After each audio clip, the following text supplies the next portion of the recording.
কলকাতার ব্যস্ত শহরে অনেক পুরনো এক পোস্ট অফিস ছিল। জায়গাটা এখন প্রায় অচল, কেউ সেখানে চিঠি পোস্ট করতে যায় না। লোক বলে ওই পোস্ট অফিসটা ভুতুড়ে ডাকঘর। রাত এখন প্রায় 10টা। অরিন্দম, এক তরুণ সাংবাদিক, নিজের নতুন প্রতিবেদনের খোঁজে ওই গলিতে ঢুকলো।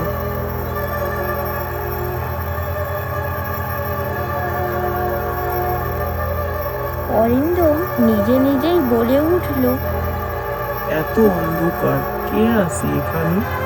কিন্তু সত্যিই যদি ভূতের ডাকঘর রহস্য বের করতে পারি, তাহলে একটা দারুণ রিপোর্ট হবে।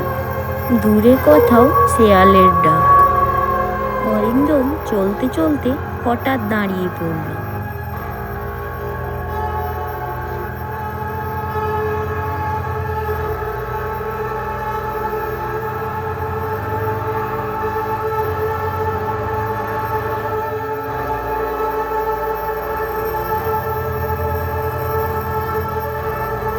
তার গা হাত যেন ছমছম করে উঠল।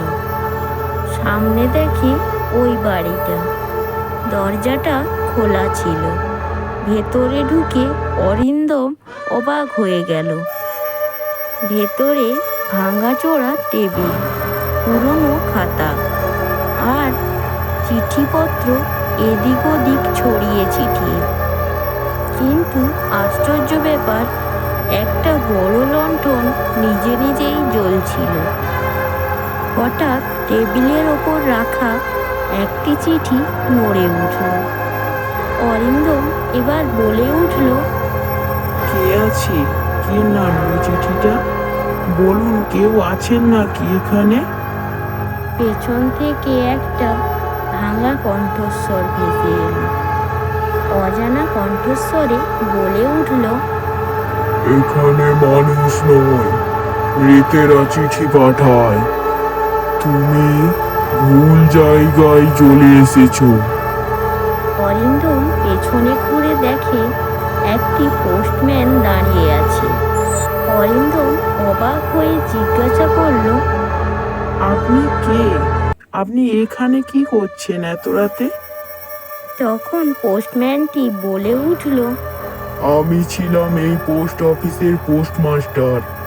আমার মৃত্যুর পরও কাজ থেমে নেই। পৃথিবী থেকে চলে যাওয়া আত্মারা এখনো তাদের প্রিয়জনদের শেষ চিঠি পাঠাতে আসে।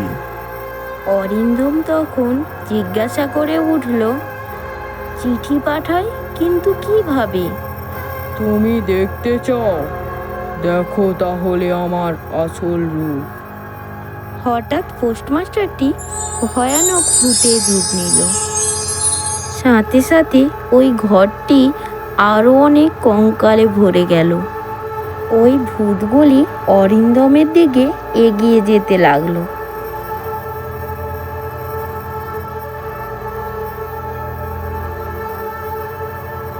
অরিন্দম ভয়ে বলল, না, আমাকে ছেড়ে দাও। আমি তো শুধু সত্য জানতে এসেছি।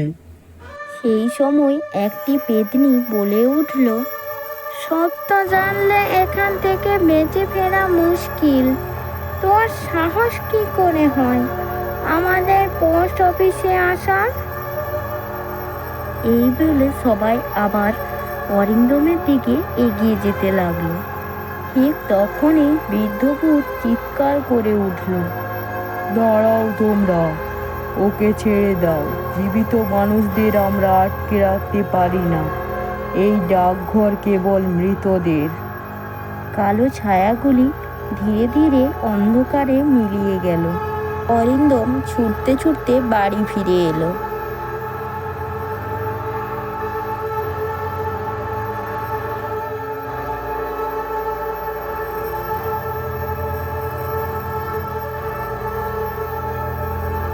পরের দিন অফিসে বসে অরিন্দম তার নোটবুকে দেখতে লাগলো। সেখানে একটি খাম পড়ে আছে। তার খামের উপর লেখা আছে, আমাদের ডাকঘরের গল্পটা মানুষের কাছে পৌঁছে দাও। আমাদের ভিডিওটি যদি ভালো লেগে থাকে লাইক করে চ্যানেলটিকে সাবস্ক্রাইব করে দিন। আরও মজাদার ভিডিওটি দেখার জন্য কমেন্ট করে দিন।